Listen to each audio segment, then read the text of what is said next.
Hello, my fellow butterfly travelers. I'm excited to share with you today in a new way through a live video from my bedroom office. Yes, you heard that right. I have an office, a backyard deck office, a living room office, and yes, a bedroom office. And today, this is where comfort meets creativity.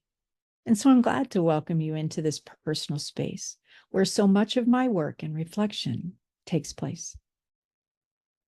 Today, I want to talk about something deeply personal to me and something that I feel like is profoundly important for all of us.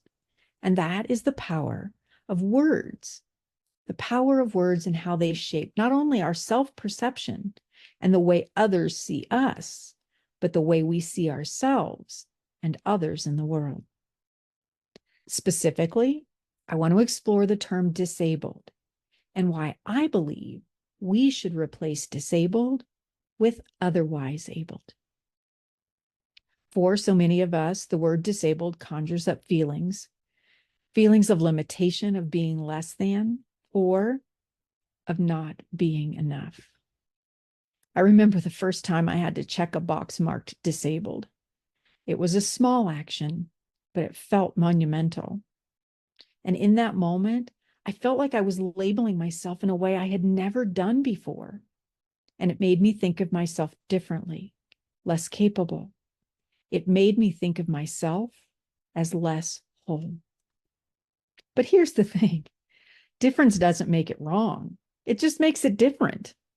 And isn't it our differences that make the tapestry of our world a very exciting place to be? So let's take a moment to delve deeper into what it truly means to be otherwise abled. You see, this perspective isn't just about changing labels. It's about changing lives.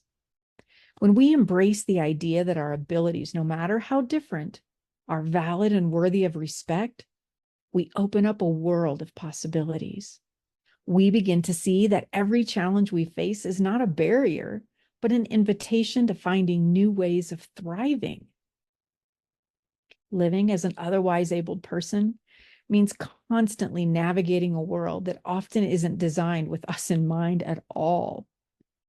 But it also means discovering the incredible strengths within ourselves. It's about finding joy in the small victories, like being able to work from my various offices throughout the day, whether it's the backyard deck, the living room, or right here from my bedroom. It's about redefining what success looks like and redefining it on our own terms and celebrating the unique path that we get to walk. In my own journey, technology has become an invaluable tool. I use voice-activated software to help me read and write, allowing me to stay connected with the world and continue the work that feels really important to me. I have caregivers that assist me with daily tasks like bathing and eating, offering me the support I need to maintain my independence while acknowledging that it's okay to ask for help. These tools and resources, they enable me to live a life, a full life, and a vibrant life, even if it looks different from what it once did and what others might consider to be normal. So when we shift our language from disabled to otherwise abled, we're not just changing words. We're actually changing perspectives. We're recognizing that someone has something to offer, that everyone has something to offer, that each of us has our own gifts and talents that contribute to the richness of life. And this shift allows us to see ourselves and others in a more empowering light, encouraging us to embrace our differences as unique expressions of who we authentically are. You see, I believe that by embracing the term otherwise abled, we can start to see the world differently. We can start to appreciate the diversity of the human experience and the strength that comes from diversity. We can begin to understand that being otherwise able doesn't diminish our value, it enhances it by showing the resilience, the creativity, and the determination that each of us embodies. So the next time you encounter the word disabled, I invite you to pause and consider the alternative, otherwise abled.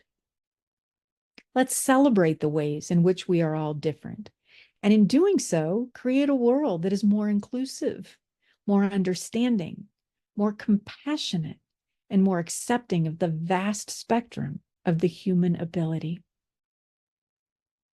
So I want to thank you for joining me today from my bedroom office.